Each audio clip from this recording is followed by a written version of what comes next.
Good evening, everyone. Thank you so much for being here. I'm super excited to introduce you all to Ren Tan and Gina Gooseby. Ren Tan is a Swarthmore 2020 graduate who studied comparative literature, and Gina is also a 2020 graduate who studied Japanese and computer science. Just to introduce the talk that they're going to give today, I thought I would read their bios, which can be found on their website. I think they're super cute, and they offer a really good overview of why they started New Suns, the company they'll be talking about today. So Ren says, I knew there were no stories about people like me by the time I turned 4, an age where I didn't even understand all of what like me entails yet. This has since changed and continues to change with more authors of color, queer authors, and authors in translation being published every year. But these books don't always find their way into the hands of people who need them. To all 4-year-old bookworms, past and present, who have struggled to find yourselves in the pages, I started New Suns to bring these books to you. And from Gina, somebody told me once that one of the greatest feelings is to look at a stack of books and see yourself as a pile of stories. Despite my voracious appetite for books, it was not until finding Min Jin Lee's Pachinko in 2016 that I truly saw myself as a story. If ever there were a time for folks to see the beautiful stories they are, it's now. I hope you embark on this journey toward New Suns with us and that you find some inspiring stories along the way. And with that, I will hand it over to Gina and Ren. I guess take it away. Awesome. Thank you for that amazing introduction, Jacob. Thank you for having us. We had some amazing times at Swarthmore, and MASH, the club that you are president of, was a huge part of that.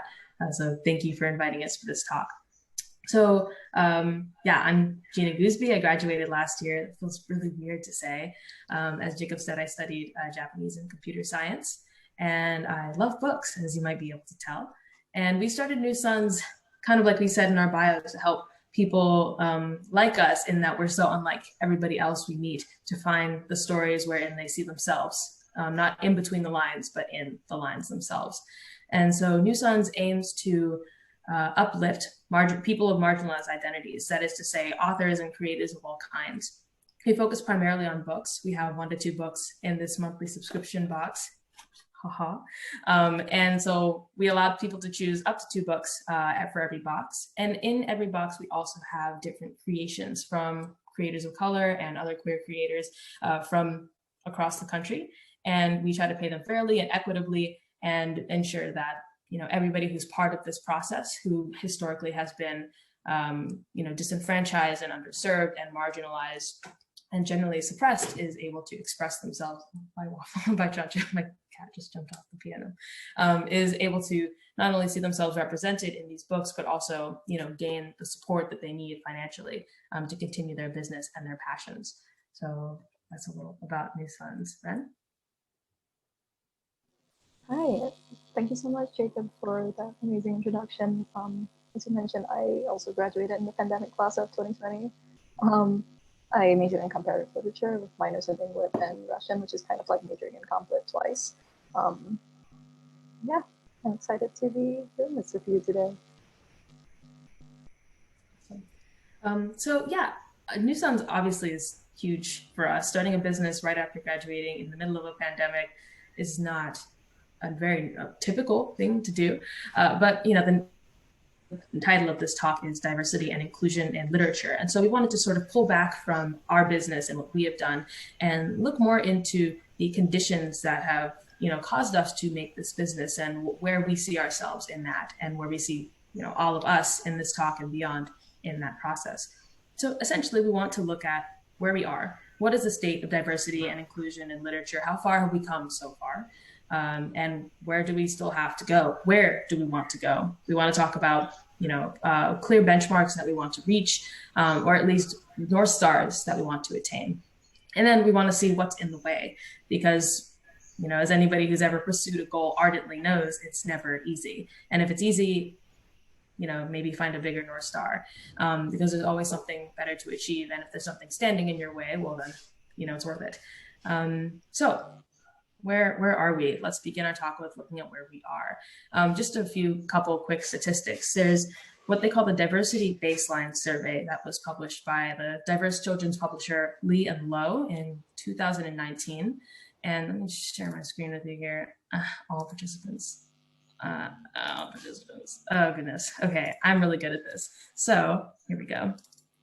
So this is a look at overall diversity in the publishing industry. You can see some very clear trends here. It is majority white, majority cis women, majority straight, majority non-disabled. And it doesn't stop at just the overall. We look at the executive level, same thing. Editorial level, sales, marketing and publicity. It goes on and on and on. Curiously, interns see a bit more diversity when it comes to orientation and race. And one thing that I was wondering when I was looking at this was, okay, so why don't they hire these people? And how many of these are unpaid interns, who may not otherwise have an opportunity to work in this field and then end up not getting hired for their unpaid labor? Questions to ask. So again, industry overall without agency university, same thing. So we see these statistics, and really, if you read a lot of books, I don't think you need the statistics to see that in New York Times lists, in Oprah's book club list, and most book recommendation and lists that you see unless you're looking for diverse literature.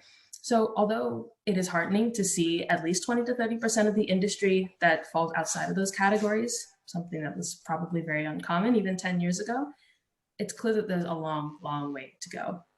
And there are, oh, thank you, Ren, thank you very much. So there are, a couple of programs and businesses and movements that try to counteract the trend. If you guys have heard of the No Name Book Club on Twitter, it's run by the rapper No Name.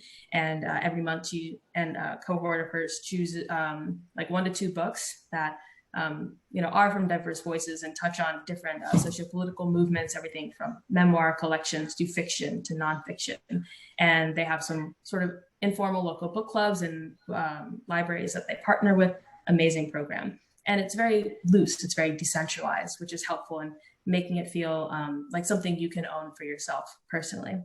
There is what's called Diverse Voices, which I'm sharing my screen again. I should have just not unshared it in the first place. Own Voices, which is, a company / organization that, as you can see, was established to empower and advocate for minority, underrepresented, and other marginalized groups. You can read all of this.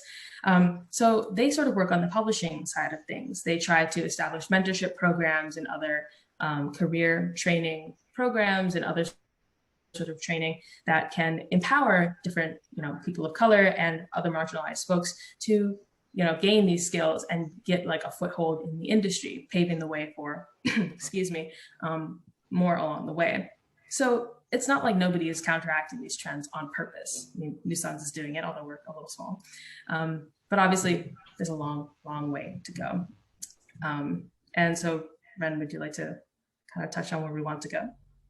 Yeah, when we were asked to do this talk, one of the things that we wanted to address is diversity and inclusion in terms of how it's most commonly seen, I think, which is representation, and how representation without transparent, sustainable, inclusive, and equitable accessibility is really just a means of the most privileged of a marginalized group to access a platform and become a token, and how there can be no true diversity unless those barriers are being broken down, and that means not just barriers to visibility, but barriers to accessibility.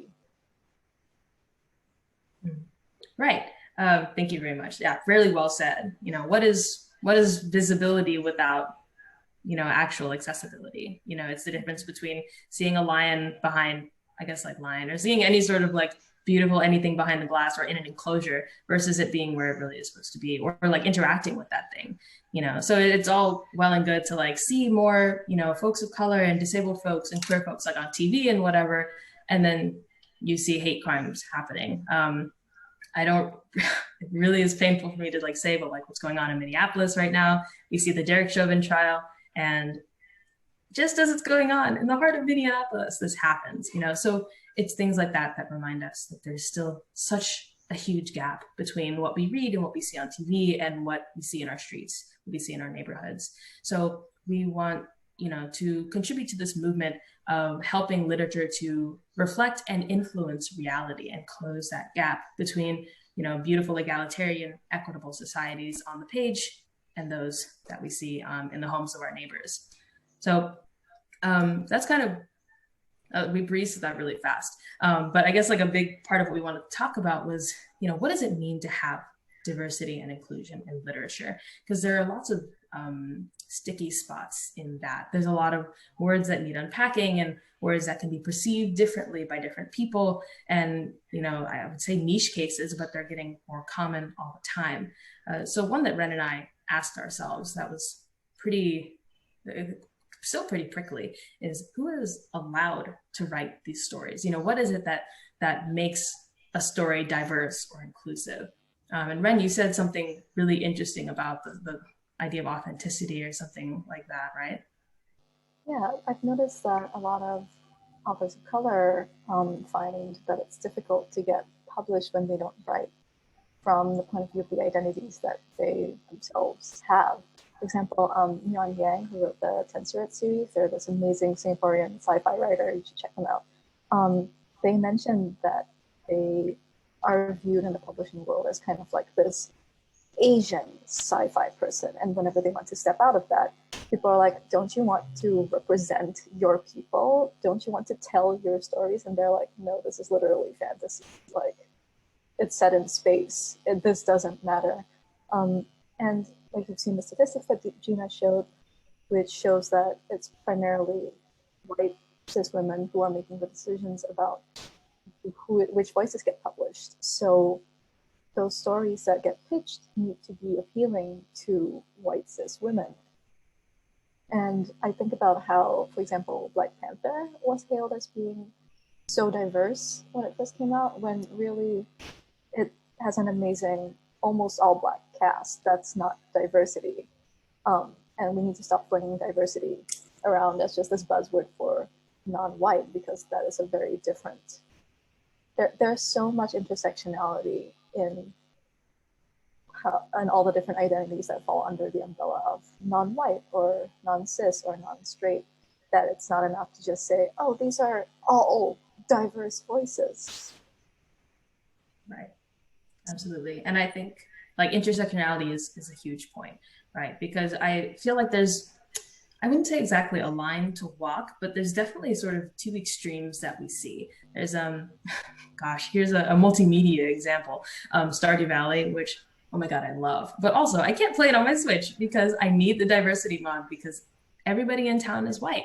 And it's not like I don't like white people, but it doesn't reflect my reality, And so having a mod, even if it feels a bit superficial sometimes, to see characters of different, skin tones or of different like ethnic origins or of different abilities, characters with hearing aids or prosthetics, that is closer to the world that I see every day. And as a result, it makes it feel more realistic for me. Same with literature. But I think at the same time, sometimes, authors who may not really have that sort of reality, that sort of reference point, they sort of go overboard with the diversity, and they include diverse characters just as a way to appeal to more people. It feels kind of like, I don't know, Ren, you were saying that like people's idea of diverse is like, one feminine, like one queer white man. What did you say? You said it really well. It's like a group of like vaguely queer white people, and there's like one token black person. There's like 3 Asians who have like a couple of speaking lines, and then there's like the white queer TM. Yeah, exactly. And I mean, we get into this discussion with, like colorism and the fact that most like Black people that you see in media, it's obviously changing, are light-skinned people like me. Or if they're really dark, dark-skinned women, they'll often be sort of masculine, like maybe more masculine somehow by having like very short hair or something. And so like there's sort of these stereotypes and these sort of tropes that we fall into even when we're trying to make our stories more diverse.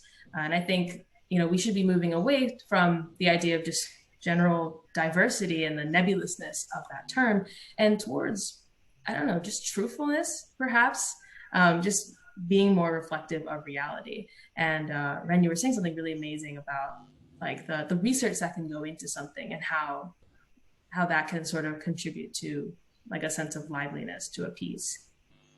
Yeah, I think this ties into gatekeeping as well, and how there's this increasing, I hesitate to say cancel culture because I feel like that gets thrown around so often, but the perception that only people of color can write characters of color, or that only people of color who identify a certain way can write those characters, when in reality that just means that fewer characters of color, fewer characters from marginalized groups are being portrayed in literature. Because if you tell someone that you tell a white author that they can't write a black character, they're going to write a story with all white characters. And I would argue that that's worse than actually sitting down, putting in the time, doing the research the way you would for, say, if you were writing the character of a surgeon. I assume you're not a brain surgeon in real life, but if you read enough about it, if you interview people about it, if you maybe get an actual brain surgeon to read your work and tell you where your portrayal makes sense and where it doesn't, you can do all of those things with characters of color. And in fact, people should be doing that. Not just white authors, but also authors of color, queer authors who are writing about groups that they don't identify with. And Gina, actually, you had an amazing point about the responsibility placed on the author versus the responsibility placed on the booksellers and the consumers with regards to diversity. Yeah, I think, yeah. So this sort of segues into, again, sort of looking at different aspects of this industry, right? So we're, I guess, booksellers in a way. We sort of straddle the line between influencers and booksellers. Our influence is tiny right now, but it goes beyond just us. There's a whole chain of people. There are authors, there are the publishers, there are the distributors, there's booksellers, and there's consumers. And then in between all of that, there are different influences, this word of mouth that goes around. And so the question kind of comes to whose responsibility is it, so to speak, responsibility, or who's obligated, to be working towards a sort of like truthfulness and this liveliness in these stories.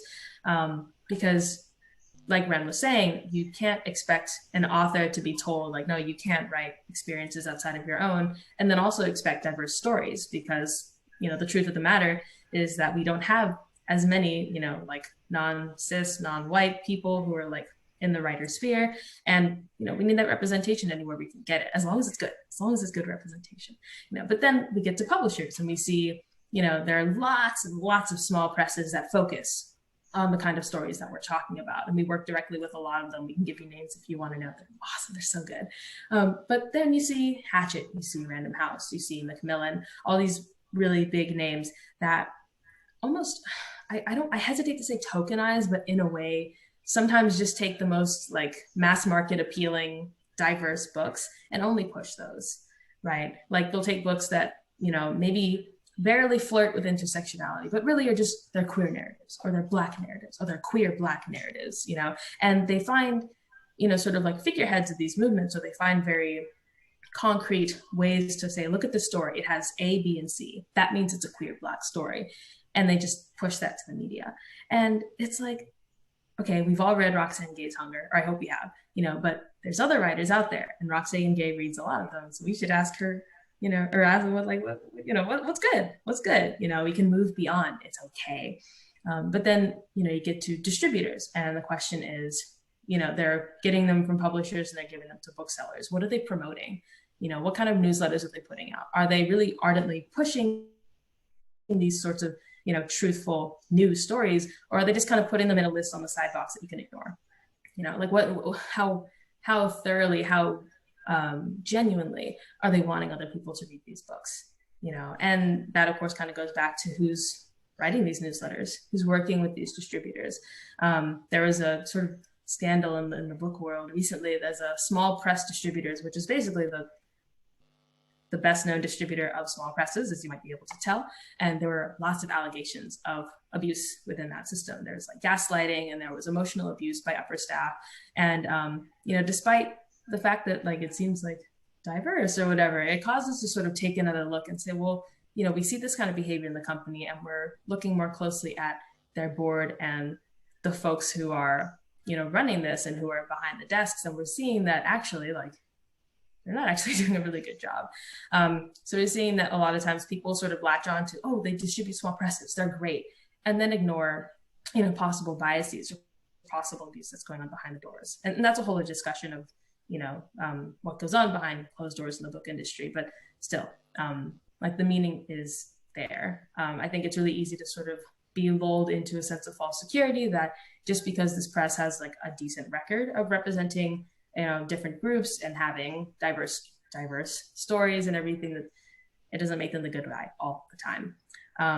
But yeah, and then of course it comes down to consumers, but I think that the will of consumers is pushed around so much by, influencers and by all of these other parts of the chain that it's kind of difficult, at least for me and my thinking, to pinpoint where exactly the consumer's obligation is, aside from please read more diverse books on purpose. Like please seek out these lists and these new titles. But yeah, that's kind of what I was thinking about, that there's essentially, this whole chain of people from author to consumer and in between who, promote these books, who hide others from public view, who help others to get on supermarket shelves, bookstore shelves, who help others get into boxes, and then others who ignore them accidentally or on purpose. But, genre, I think, also plays a big role in that. And Ren, you were saying something really cool about genre and the different like spheres of the book world. Yeah, I think we're seeing more of a push. I know when we were talking about the talk, well, meta, we mentioned how children's books now are seeing an increase in like a push towards diversity that we don't necessarily see for adult fiction. Sci-fi, surprisingly, which I know there's this perception that sci-fi is like older white male authors. Sci-fi has become extremely diverse because sci-fi and fantasy has and always will be, I think, a place where anything is possible, where a whole host of tomorrows can be real all at once. And a lot of that means worlds where you see more characters of color in charge, worlds where colonization was never part of like the history of that place. You see a lot of that in sci-fi and fantasy, which is such a fluid genre to play with those ideas. But something that I wanted to bring up that I think, based on what you said, Gina, that I think we've been skirting around a little bit, is that publishing as an industry profits off of quote unquote diverse voices without actually wanting to put in the work to properly upload diverse voices or even adequately compensate people of color for their labor. I think we follow a lot of book bloggers and bookstagrammers as part of our job. And for so many of them, the number one solicitation they get is publishers, and not just small presses who don't have the budget for it, but big name presses reaching out to them saying, hey, would you do a review of this book? We'll give you a free copy of it. It has a Black main character, just like you are a Black person. We can't pay you, but we expect you to do this anyways. And when they say, no, if you want me to do this, I would like to be paid at my going rate, which is X, the publisher then hits back with, I would think someone who identifies the way with you would want to help uplift other Black authors, et cetera, et cetera, et cetera. And this guilting is just so shitty and awful, and just another excuse to not pay people and to profit off of free labor.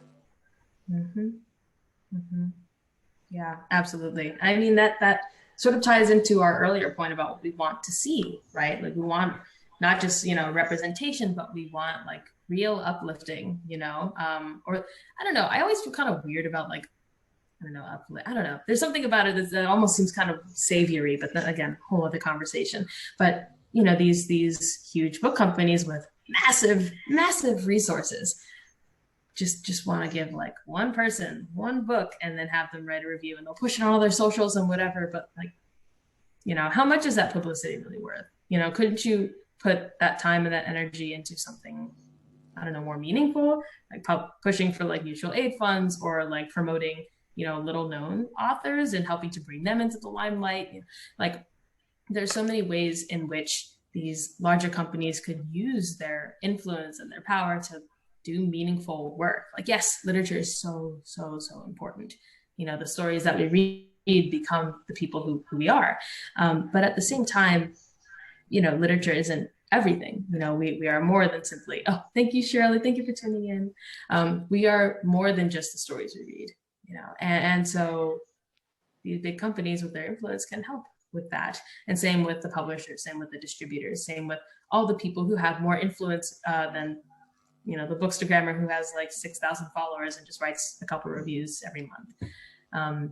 And so again, it's a matter of not just going out of your way to read more diverse literature, but trying to find ways, in which you can use what influence you have to, promote all of these different new authors and these new creators. And so for us, like, we started a business, ta-da, but not everybody can start a business. We had to graduate, and it had to be a pandemic, like pretty niche context, I think.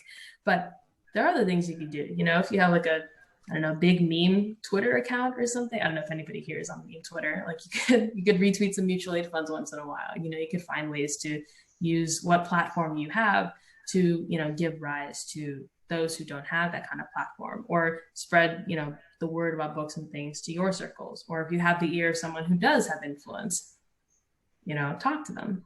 And when you're kind of throwing out some other sort of ideas in that vein. Yeah, I think more specific to us, we were talking about how for our April box, which ended up kind of being Korean and Chinese diaspora themes, which was not our original intent when we started out with it. But there was a book, Gina, I think you know it better than me, so if you want to give like a quick overview of it, that we were thinking of including in the box that we ultimately cut. Yeah, there was this super awesome book called Blue Sky. I really want to have it in a future box / I'll just like tweet about it or something. It's so good. So it's a rather slim novel. It actually came out a while ago, but was recently republished, which is why we were considering it. We only do really newer stuff. But it's about this boy, or I guess like young man, adolescent, who grows up on the Mongolian steppe. And he grows up in a sort of nomadic family with like the older ways. But in his own generation, things begin to change. The family stops moving around as much, and they sort of become more urbanized. And he's sort of torn between modernity, which, is kind of a path to social mobility and success, and, hanging on to sort of the culture, like his old cultural ways and those of his ancestors, and his father, who's right there in front of him. So it's this brilliant struggle between, these deep, rich cultural traditions and modernity, which is not an uncommon thing, but it was just such a unique setting. Anyways, yes, so that's the book. Go on. As you can tell, this is going to appear in the future in your son's box for sure. But so we were thinking of putting this in the box, and then at the last minute we pulled it because we realized that we had also fallen into that trap of quote unquote representation, where we saw this book that was from a part of Asia that at least I'm not as familiar with, and that I don't think gets as much attention as the big three, China, Japan, Korea. And we realized that if we put it in the box, it would be the only non-Chinese, non-Korean book there, and we didn't want it to feel like it was just thrown in there as a token. So we are going to find a way to include it in our box in the future because we still think it's amazing and we'd like people to read it. But I think we need to, this ties into checking our own biases as people, because like it or not, we are still consumers. And when everyone around you is telling you like hashtag own voices, hashtag diversity, hashtag representation, it can be easy to forget that the reason why we are putting books in these boxes is not necessarily for us, but to serve the authors who wrote this book and to serve the people who would want to see this book in a box and to read it. Yeah. And I think that sort of consciously or unconsciously was part of our decision to have themes basically for every box. At first we were kind of like, let's just kind of toss whatever we want. We just, good books for this month. Bam, there you go. But we decided, no, we want to have it, a bit more targeted, more intentional, because I think the biggest, or one of the biggest assets that you can have in your mission to, really enrich your literary life is intentionality. Are you, not just reading diverse literature, but are you reading truthful literature? Are you reading good literature? And of course, good literature is different for everyone, but are you reading stuff you want to read? That's an intentional choice. It's one thing to be like, oh, everybody reads Oliver Twist. I mean, nobody likes Oliver Twist. Sorry if you like Oliver Twist, but nobody likes Oliver Twist. Read something that you enjoy. If it's basically like Oliver's Twist, but like a modern AU, read that if it's more interesting to you, because, literature is art. And this is, I'm getting deep again, but literature is art, and the whole point of art is to really see yourself in something else in the world. So like, why would you read Oliver Twist if you don't get anything out of it? When you could be reading like Pachinko and then bam, you see yourself in a whole different light. Read what you want to read. So be intentional about what you read. And in the same vein, be thinking that, like, let's be intentional about what we put in our boxes. So we had, a box of things by like Black women with an X authors, like Black, like non-binary and women authors, and like Native American authors.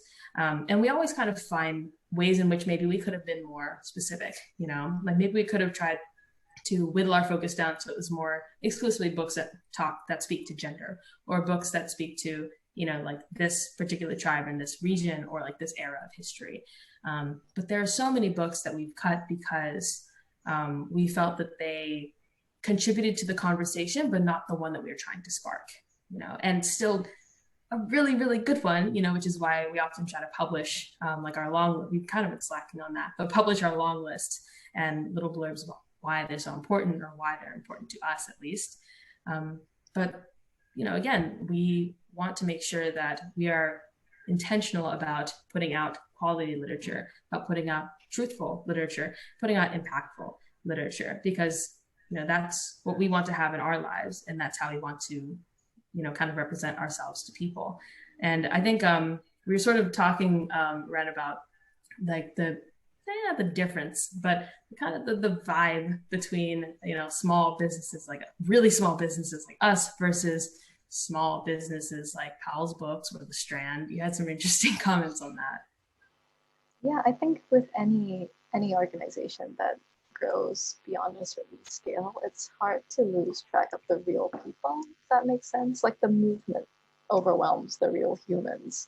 And I think of how you made a really interesting point about reading good books. And I think the whole point of pushing for more diversity in literature is so that there's a whole range of stories being told, not just like the one Native American book, but a whole range of Native American stories. And what is good for one person in that representation will not be the same thing for another person. And the whole point of having more voices outside of white cis people in general is so that there can be some bad books too, so that authors of color can learn by publishing bad books and being like, okay, I shouldn't have done that. Let me hone my craft and get better at this. Yeah, and so with bookstores like Powell's or The Strand, where they're this big and have this much influence, I think there's this endearment where they still hold on to that. We're a small business, we care about you on a personal level. And then you enter their bookstore and it's like a mile of books and you're like, wait, this is not small, there's 500 people here. And they're all like looking at the recommended books. So, I think it's important to be aware of how much influence any like large organization or company has on you and how you choose from their products. I think it's important to question social media brands who love to engage with people on Twitter and make it feel like they care about you and they're hip with the times with their memes and their TikToks, when really all they want is to profit off of you and get you to spend money on them. I think about, by tangent, I think about the recent anti-trans legislature that's been happening basically all across the country, and how so many companies who sponsor huge pride parade floats and who are like, yes, the trans and the gays, we like them, actually sponsor the lawmakers who are passing these bills. So I think it's important to question everything that a brand does, whether it's large or small, but I think with a smaller brand, there's usually more transparency. With brands like ours, at least, where we really don't do it for the money. We don't pay ourselves, in case anyone was wondering. We put all our money back to our business.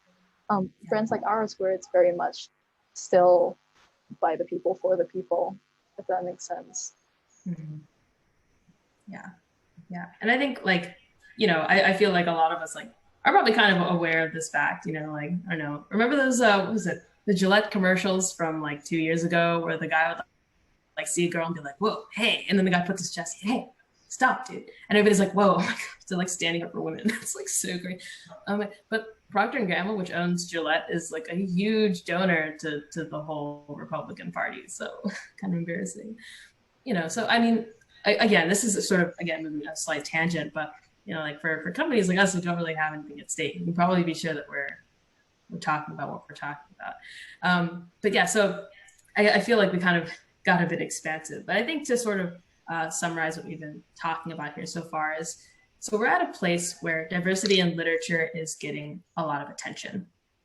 People are more commonly calling, not just for children's literature anymore, but for literature as a whole, to be not only more diverse, but more intentional about promoting that equitable sphere and being more egalitarian in what they're publishing and what they're pushing. N.K. Jemisin was paid, like, what was it? It was ridiculous. Oh, there's an ant on my camera. Oh gosh, there's N.K. Jemisin tweeted something about how she was paid like half or something of another contemporary sci-fi author, despite the fact that she's won 3 Hugo Awards.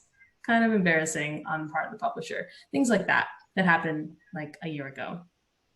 So we want to get to a point, want to help literature and the literary sphere get to a point where those are just sort of things of the past. We want more diverse. I keep it diverse because that's a whole term, but we want more different, more unique and novel voices and perspectives, not just behind the desks of publishers or behind, I was going to say the typewriter, behind the keyboard, I guess, or whatever people use to write these days. I'm old, I don't know. But in every stratum of the literary field. And so we're kind of on the grassroots parts of that, in that, we don't have a ton of influence, but we're doing what we can to curate a good collection of truthful and intentionally good literature and put it into the hands of, as many people as we can. The mission is not simply representation or visibility, but access and equity. And there are all these huge companies and publishers and distributors and all these folks who are using their influence for good, but it seems almost more like a political move or more to please stakeholders, and it's not like we ask every act to be genuine, but, we want it to feel genuine, like we're getting not just representation, but maybe you're really pushing some unknown authors or, funding like what is the word? Like reading programs and things in underprivileged or underserved communities. So that's kind of, I guess, like the first half. Ren, I feel like my voice is like going away. Please. Well, I think if there's one takeaway we want you to have from this, one actionable item, it's support small booksellers, support indie booksellers, support small presses, because big companies like Penguin Random House or even Amazon Books, they don't need your money. They have so much money. They can afford to sell you books for cheaper than indie booksellers because they already have so much money that they don't need, that they can drop the price so that so that more people will buy from them and they make even more. But for small businesses like us, every single subscriber we have, every single purchase makes a huge difference in what we're able to do and what we're able to offer. With small presses, that shows them that the voices that they're publishing that don't get as much attention because they don't have as big a budget for marketing are voices that people want to see more of. And even if you aren't able to buy new books, whether for yourself or for others, request them for your local libraries, recommend them to friends. If you want to see audiobook or ebook copies, you should request those, because we've noticed that with small presses, especially, there are fewer audiobook adaptations being made, there are fewer ebook adaptations being made, which can be a massive barrier to access for people who need those formats in order to be able to access the book. So yeah, support small booksellers, support small presses. Yeah. So I think that's kind of all we had to say. It was sort of expansive, but I hope that was neat. That was wonderful. Before we open it up to a question and answer / discussion, I realized that I didn't really introduce like how New Sons works, and I know you kind of talked about it. Like what's like this is, the whole idea of a book box. Could you just briefly talk about that? Okay, so New Sons is a monthly book subscription box. So We're maybe actually going quarterly soon. Soon to be quarterly, yes. But yeah, I'll do the monthly thing first. So monthly subscription box. So like I said at the beginning, I have the product pitch here. So we focus on books by authors of color and queer authors across genres from across the world, across translation through different languages, with the hope of uplifting these voices and exposing more people to a variety of, thank you, Bren, to a variety of quality literature. So yeah, so we have our box, and then inside of every box, we have 2 to 3 creations by creators of color and queer creators. That can be, oftentimes it's art prints like stickers and things, but we also have body butter, we have tea, all kinds of really awesome stuff. I have some of the stickers on my skate helmet, so they're really cool. And of course, all of our selections are available on our card website. You can find the link on our site. And that way, again, our mission is access, and we believe in the power of the local library. So if the box is, not the right choice for you or for someone that you love, just you can head on down to the library with our list in hand and say, hey, can I get one of those? Or you can check out the list of creators for that month at the bottom and support them on Etsy or wherever they sell their goods. Because again, it's all about access and finding a way that you can contribute, whether that's by getting a box, getting books at your library, or buying them on bookshop.org, or just buying a couple of stickers on Etsy. And again, we're going quarterly starting in June. So we're just closed for April orders, but we'll open for May orders soon. And those will be throwback boxes. So any book that we featured in a box before will be available. We had a ton, which is very nice. We'll also have a Pride Month box in June. And then from then we're going quarterly. So we'll be taking a break from July and August, and then September, and then December, and so on and so forth, just so that it's more, financially accessible for different folks. And also, I guess, like, time-wise accessible, because for some people, with work and school, it's hard to read a whole book every month. So that's why we have decided to go quarterly. But yeah, was that like a good enough overview, Bren? That was great. Just if one book every 3 months doesn't sound like it'll sate your reading appetite, you can add a second book to your box.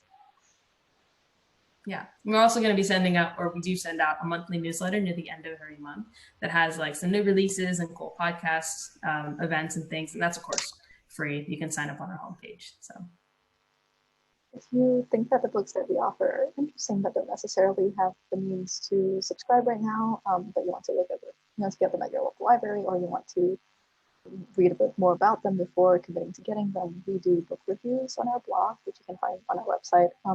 We strongly recommend that you go look at those and get those books however you're able, whether that's through us or, like I mentioned, through an indie bookseller. So essentially just go to our site and click around if you feel like it. Lots of cool stuff on there. I made it myself. So, thank you, Miles. Love you, Miles. Yeah. Great. Well, we have about like 10, 12-ish minutes set aside for questions if anyone has them. I know this is very informative, but I hope it provoked your interest, or it was thought-provoking. Feel free to unmute or just to put them in the chat. If not, I have a couple, but I'd love for other people to ask.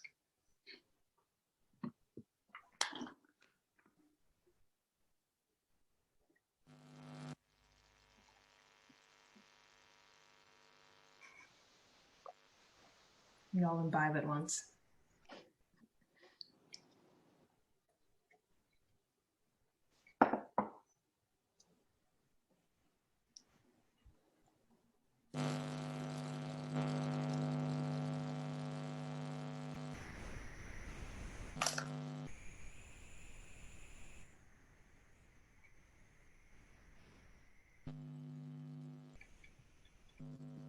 I will just ask. Again, don't feel pressured to unmute. You can just put them in the chat if you would like.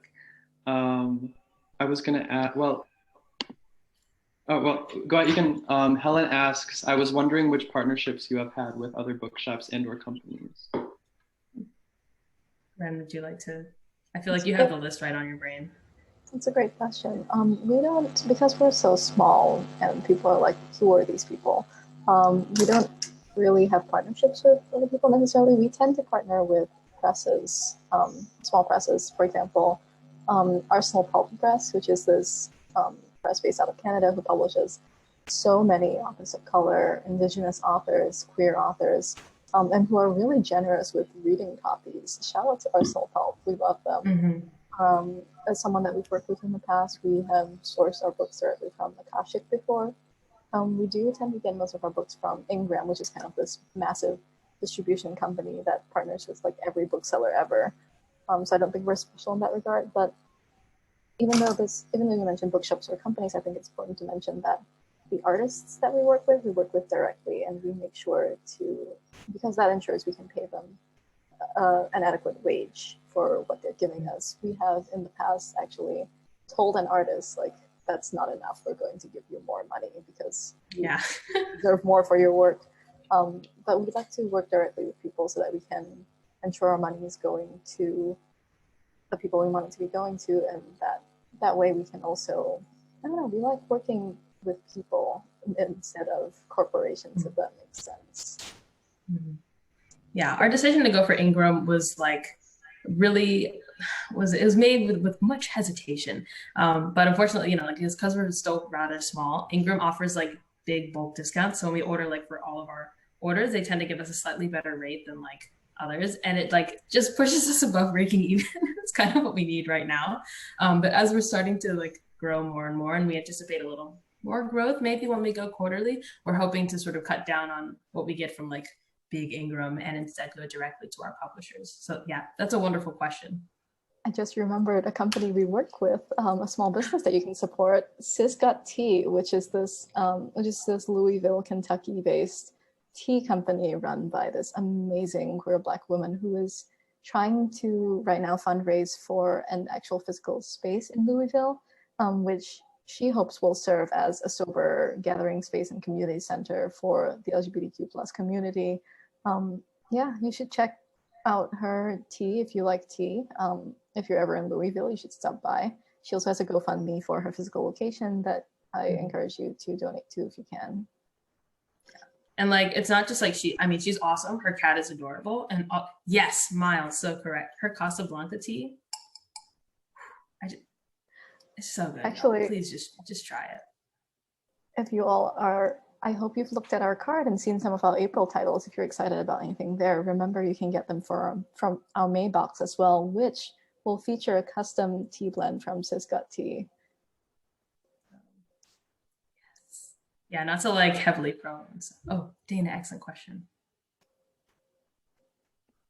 Thank you, Helen, by the way. Great question. I was going to say, Dana asked/commented, I really appreciate that you include young adult books in the options, in part because I'm on my way back to high school to teach and want to know what books are out there that I can recommend to students to see themselves or see different identities. What are your tricks for finding young adult books specifically, and why did you decide to include them since the rest of the books are adult books? Well, I think I do tend to be the one who's picking the young adult books. Do you think that's fair to say, Gina? It's very fair to say. Because I personally like reading children's books and young adult. It's what I grew up reading. I mean, obviously. I would say look for like one author that you really like on Twitter, on Instagram, because authors tend to shout out each other's work. And it's really awesome to see how they like call out other authors who maybe aren't doing as great work in the whole field of diversity and inclusion. I would say definitely look for book reviews from people that you trust. Roxane Gay is an amazing reviewer. Oftentimes though, I hesitate to recommend Goodreads because Goodreads is owned by Amazon, and also there's like a bunch of problematic stuff going on with that. But if you go to Goodreads and you look up, say, Trung Linh Nguyen's The Magic Fish, which is this amazing graphic novel about a young Vietnamese boy who's struggling to come out to his parents because he speaks mostly English and they speak mostly Vietnamese, and there's this language barrier that he doesn't quite know how to transcend. then the way he gets through to his mother is through fairy tales. It's just so beautiful. But if you go click on that on Goodreads, then it'll have like people also enjoyed and a bunch of smaller books, sometimes lesser known books that you can just like click on and look at and decide from there.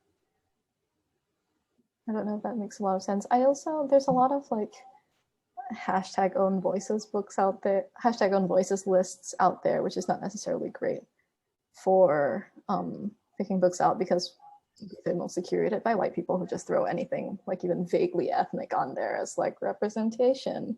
But if you take the time to kind of look through that and weed out the chaff, there's some pretty good recommendations there.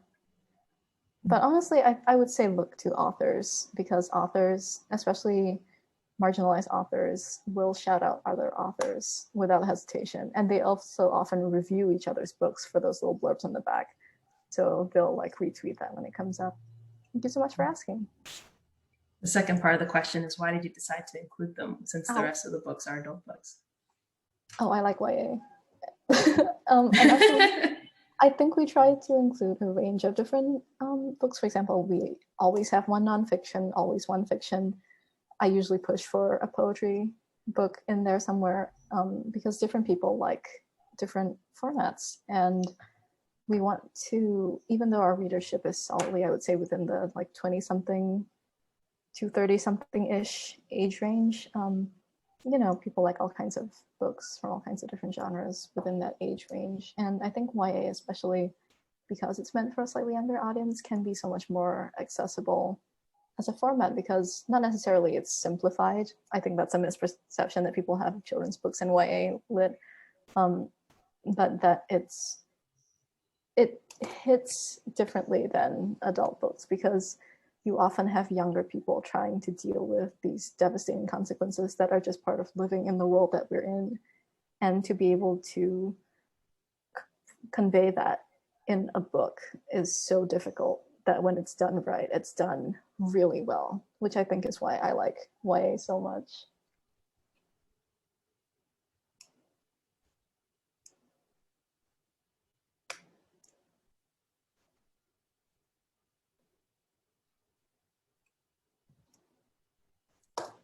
Thank you. Thank you for asking. It's a great question. Excellent question. We have about 3 minutes left. If there are any questions, feel free, like I said.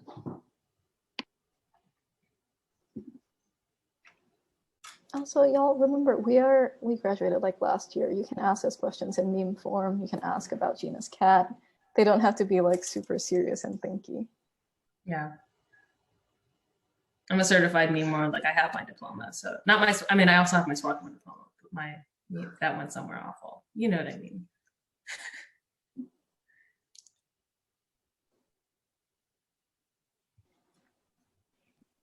I'll ask really quickly how, if at all, how did what you studied at Swarthmore, has it kind of impacted your current work, either with New Sons or with whatever else you're doing?